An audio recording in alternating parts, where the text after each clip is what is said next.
सामना न करने के विरोध में, ईवीएम से चुनाव कराने के विरोध में, गैर संवैधानिक स्वर्ण आरक्षण के विरोध में, कर्मचारियों को पुरानी पेंशन स्कीम बहाल किए जाने के लिए, किसानों के अनाज को एमएसपी की गारंटी कानून बनाने के लिए, मजदूर विरोधी बनाए गए काले कानून वापस लेने के लिए, एससी एसटी ओबीसी के छात्रों की छात्रवृत्ति बहाल किया जाए, ऐसे तमाम 12 मुद्दों को लेकर भारत बंद की घोषणा की गई थी। इस भारत बंद में कई सामाजिक संगठनों का समर्थन मिला।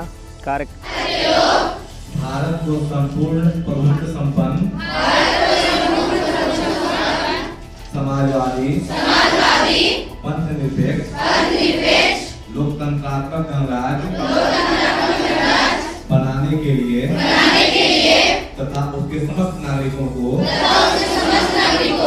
सामाजिक आर्थिक और राजनीतिक न्याय विचार अभिव्यक्ति विश्वास धर्म और उपासना की स्वतंत्रता प्रतिष्ठा और अवसर की समता प्राप्त कराने के लिए तथा उन सब में व्यक्ति की गरिमा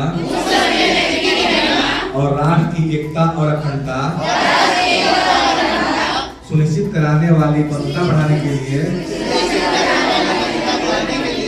दृढ़ संकल्प होकर अपनी इस संविधान सभा में आज तारीख 26 नवंबर 1949 को एतद द्वारा इस संविधान को अंगीकृत अधिनियमित और आत्मार्पित करते हैं। भाई पढ़ा दो, लिखा दो, एक बढ़िया से शिक्षित कर दो कि ताकि फिर इसको बढ़िया इसकी शादी हो जाए और बस हमारा काम जैसे कर।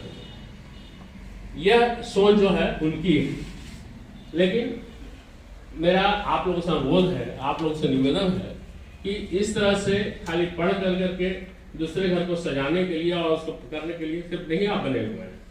आपको अपना व्यक्तित्व है। जैसे एपीजे अब्दुल कलाम जिसको आप जानते हैं, सब लोग जानते हैं, राष्ट्रपति थे, विद्यार्थियों से बच्चों से बहुत मिलते जुलते थे, सबसे बात करते थे। वे कहते थे कि सबको ईश्वर ने बनाया, महिला हो या पुरुष हो, सबको ईश्वर ने बनाया। और वे किसके शिष्य थे तुम लोग जानते हो? एपीजे अब्दुल कलाम किसके शिष्य थे? वे स्वामी विवेकानंद जो है उनको अपना, स्वामी विवेकानंद को अपना गुरु मानते थे, वही उनके बहुत बड़े ये थे। और स्वामी विवेकानंद भी महिलाओं के लिए बहुत आगे ढंग से हमेशा काम करते रहते थे। उनका भी जो धर्म के प्रति दृष्टिकोण था स्वामी विवेकानंद का, वह नहीं है कि जैसे एकदम बिल्कुल कठमुल्लापन वाला की तरह या कर्मकांड की तरह, ऐसा नहीं था।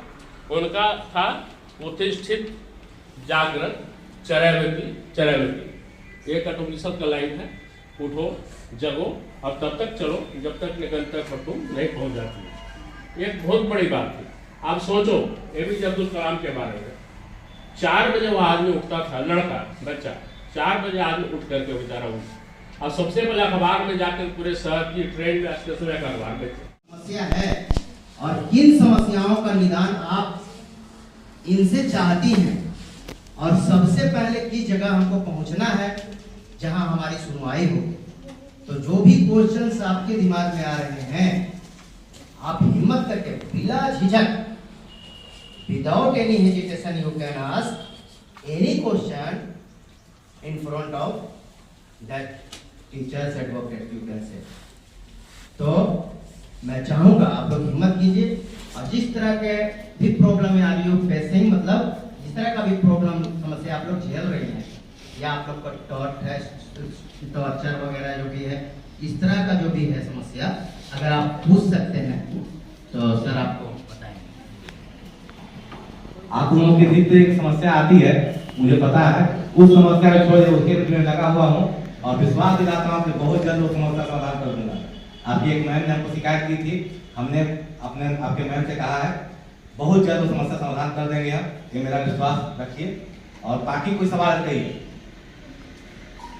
कोई बच्ची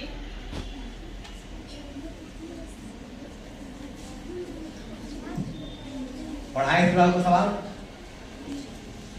है? कोई सवाल? स्वागतम स्वागतम स्वागतम स्वागतम स्वागतम स्वागतम मन की वीणा से गूंजते ध्वनि मंगलम मन की वीणा से गूंजते ध्वनि मंगलम स्वागतम स्वागतम स्वागतम स्वागतम स्वागतम स्वागतम